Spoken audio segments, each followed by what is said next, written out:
तो फाइनली दोस्तों episode 29 is here. बाकी आप मुझे ये बताइए आपको एपिसोड्स कैसे लग रहे हैं, एडवेंचर आपको कैसा लग रहा है और क्या ये एडवेंचर ऐसे ही बना रहना चाहिए, आप मुझे कमेंट करके ज़रूर बताइए। या आप देखना चाहते हैं मल्टीवर्सल बैटल, आप मुझे कमेंट करके बता सकते हैं। उसी हिसाब से वीर की स्टोरी आगे बढ़ेगी। आप फैंस को अगर पसंद आएगी तभी तो मैं आगे स्टोरी चलाता रहूँगा, नहीं पसंद आएगी तो फिर फ़ायदा क्या है। इस वजह से आप लोग मुझे कमेंट करके बताया करिए कि हाँ मुझे स्टोरी अच्छी लग रही है, यही तरह अच्छे से बनाते रहो, हमें मज़ा आ रहा है। तो यही कमेंट करा करिए आप लोग, और कमेंट ज़्यादा से ज़्यादा करिए। और हाँ, कमेंट सिर्फ वही कर सकते हैं जो सब्सक्राइब करके रखे हैं चैनल को, ठीक है। तो कमेंट करने से पहले सब्सक्राइब कर लीजिएगा और फिर आप तुरंत कमेंट कर पाएंगे, ठीक है। बाकी चलिए ज़्यादा टाइम वेस्ट ना करते हुए एपिसोड को शुरू करते हैं। Let's begin.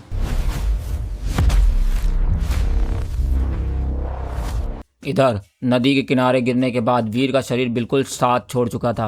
वो पहले कुछ पल बस वहीं पड़ा रहा, आंखें आधी खुली, सांसें गहरी और भारी।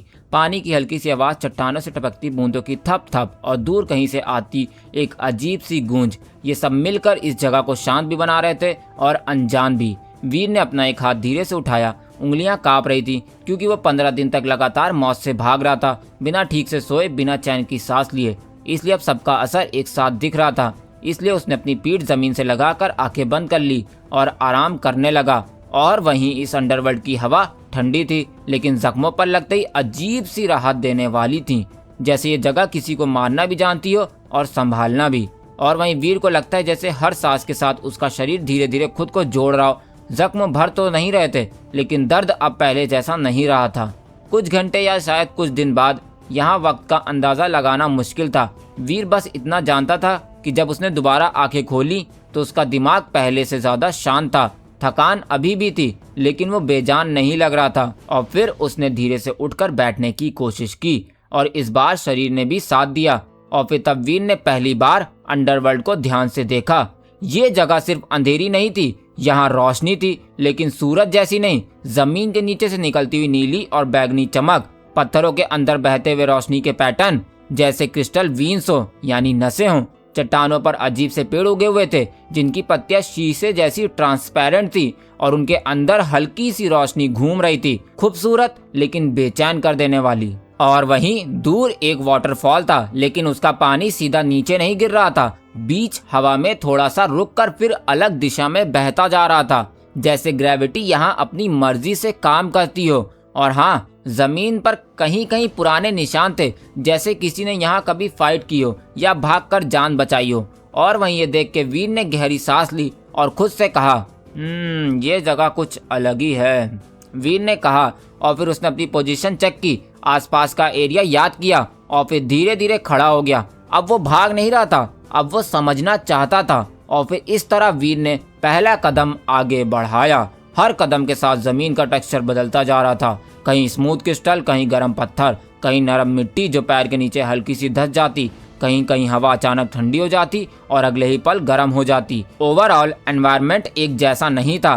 खैर, इधर वीर धीरे धीरे एक्सप्लोर करता रहा, क्योंकि उसे पता है आराम का फेज खत्म हो चुका है और एक्सप्लोरेशन का फेज शुरू हो गया है। इसलिए वीर चल पड़ता है। और हाँ, ना कोई डायरेक्शन थी, ना कोई रास्ता, बस आगे बढ़ते रहना था।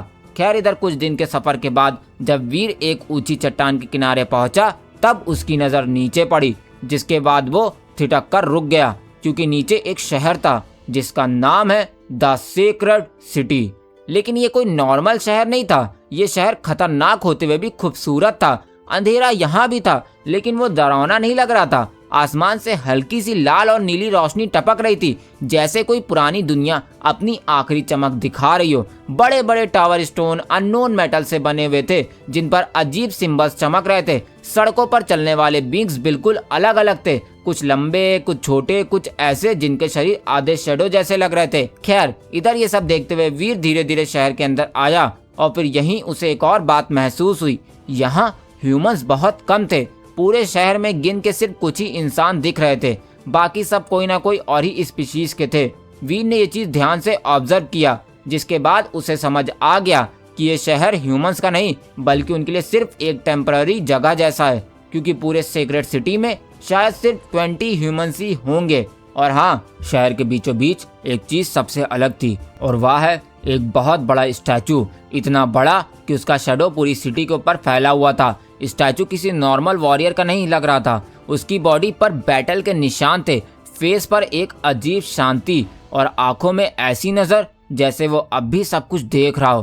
खैर, इधर वीर बिना जाने अपने कदम उस स्टैचू की तरफ बढ़ाता चला गया और फिर जैसे ही वो उसके पास पहुंचा, उसकी नजर नीचे लगी हुई एक स्टोन प्लेट पर पड़ी जिस पर लिखा था अंडरवर्ल्ड प्रोटेक्टर स्कार। और वहीं ये देख के वीर ने ये नाम धीरे से पढ़ा, स्कार, और ये नाम पढ़ते ही उसके सीने में एक हल्की सी ठंडक सी दौड़ गई। खैर, इस स्टैचू को देख के लग रहा था ये सिर्फ एक स्टैचू नहीं था, ये किसी ऐसे ह्यूमन या बीइंग का निशान था जो कभी इस अंडरवर्ल्ड का रक्षक रहा होगा। इसलिए वीर ने स्टैचू को ऊपर से नीचे तक देखा और पहली बार उसे महसूस हुआ कि अंडरवर्ल्ड कोई नॉर्मल जगह नहीं है। यहाँ भी कोई सिस्टम था, कोई रूल था और कभी ना कभी कोई ऐसा था जो इन सबके बीच खड़ा रहा होगा। और वो कौन है ये वीर को नहीं पता चलता, क्योंकि जो स्टैचू था उसका फेस हाइड था, यानी वो आर्मर पहने हुए था और फेस भी कवर था, इसलिए वीर उसका चेहरा नहीं देख पाता है। और शायद अंडरवर्ल्ड के लोगों ने भी स्कार का चेहरा कभी नहीं देखा था, इसलिए वीर को भी नहीं पता चलता है। इसलिए वीर ये सब महसूस करता है और फिर खुद से ही मन में कहता है, सीक्रेट सिटी और उसका प्रोटेक्टर, इसको देख के तो लगता है अंडरवर्ल्ड जितना खतरनाक है उतना ही गहरा भी। लेकिन ये स्कार है कौन और इसका चेहरा क्यों नहीं, मतलब आर्मर से ढका क्यों हुआ है इसका चेहरा हेलमेट से,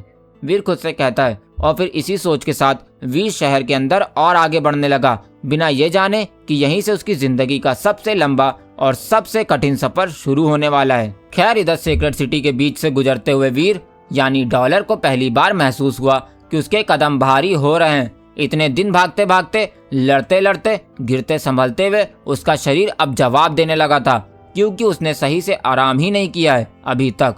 और अंडरवर्ल्ड की हवा भी ऐसी थी कि यहाँ उसे फिट होने में टाइम लग रहा है। इसलिए वीर सोचता है कि वो रुकने का ठिकाना ढूंढेगा और फिर थोड़े दिन आराम करेगा। इसलिए वीर धीरे धीरे चलते हुए एक होटल ढूंढने लगता है और फिर फाइनली थोड़ी दूर चलने के बाद उसे एक बड़ा सा होटल दिखाई देता है जो स्टोन और डार्क क्रिस्टल से बना हुआ है, जिसके बाहर हल्की सी नीली रोशनी जल रही थी। और हाँ, होटल का नाम कुछ अजीब सा था, लेकिन वीर ने बिना ज्यादा सोचे अंदर कदम रखा।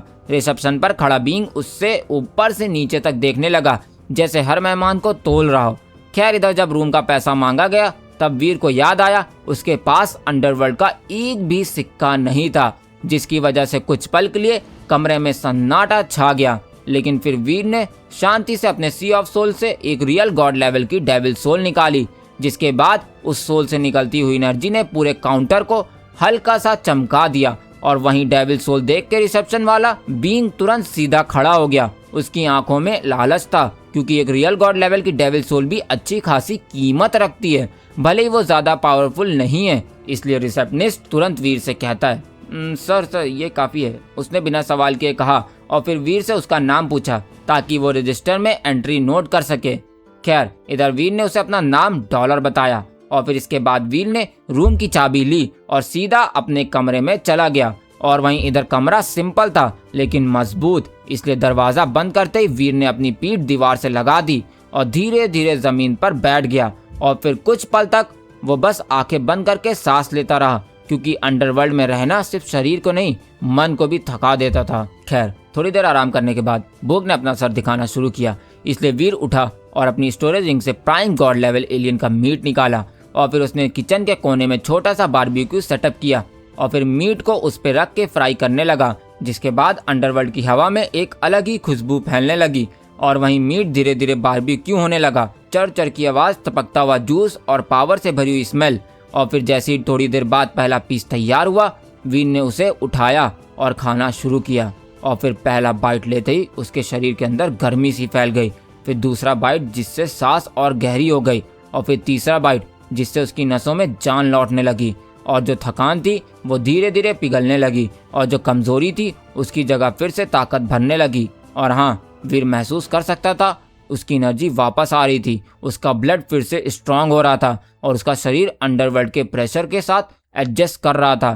खैर, इधर वीर खाते खाते हल्की सी सांस लेते हुए खुद से बोला, लगता है यहाँ जिंदा रहने के लिए सिर्फ लड़ना ही काफी नहीं है, मीट भी खाते रहना होगा। वीर ये सोचता है और फिर खाना खत्म करके वीर चुपचाप बेड पर लेट गया, जिसके बाद आंखें बंद करते ही पहली बार उसे लगा कि वो पूरी तरह से सेफ है, इसलिए वो जल्दी ही सो जाता है और आराम करने लगता है सीक्रेट सिटी के एक होटल में अंडरवर्ल्ड की दुनिया में।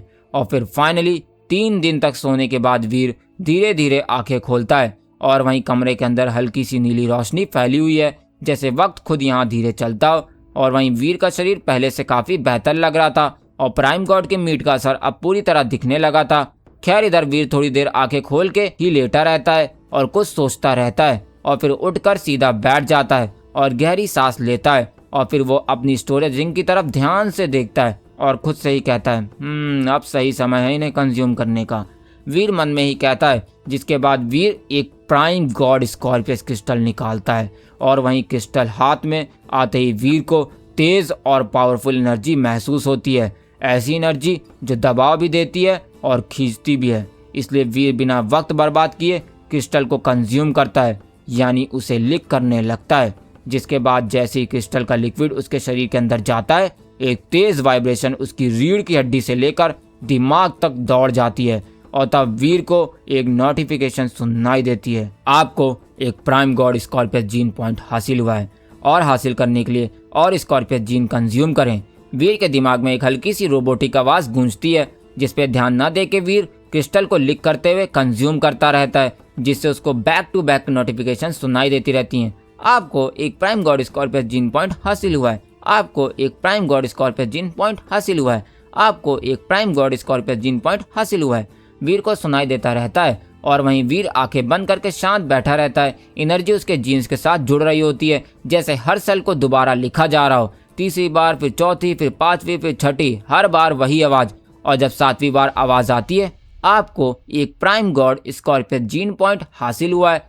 वीर की सांस थोड़ी भारी हो जाती है, उसका शरीर पूरी तरह गर्म हो चुका होता है, लेकिन दर्द नहीं, सिर्फ प्रेशर और पावर का बोझ होता है। और फिर इस तरह एक प्राइम गॉड स्कॉर्पियस क्रिस्टल से वीर को total 7 prime God gene points हासिल होते हैं, जो उसके सिस्टम में काउंट हो चुके हैं। खैर इधर वीर थोड़ी देर शांत रहता है, फिर वीर आंखें खोलता है और खुद से कहता है अभी ये काफी नहीं है, वीर खुद से ही कहता है। जिसके बाद वीर बिना किसी हेजिटेशन के 3 रियल गॉड स्कॉर्पियस क्रिस्टल निकालता है और फिर एक एक करके वो उन्हें भी कंज्यूम करता है। और हाँ, रियल गॉड लेवल की एनर्जी कंपैरेटिवली शांत होती है, क्योंकि वीर इन्हें पहली बार कंज्यूम नहीं कर रहा है, क्योंकि वो इससे पहले भी जीन यूनिवर्स में भी पॉइंट्स कलेक्ट कर चुका है रियल गॉड वाले। इसलिए इधर वीर एक एक करके तीनों real God Scorpius gene crystal को कंज्यूम कर लेता है। जिसके बाद तीनों जीन क्रिस्टल से मिले 20 पॉइंट्स उसके शरीर में एब्जॉर्ब हो जाते हैं। और हाँ, इस बार कोई तेज झटका नहीं, बल्कि एक स्टेडी फ्लो था, जैसे फाउंडेशन और स्ट्रॉन्ग हो गई हो। इसलिए वीर अपनी आंखें बंद करके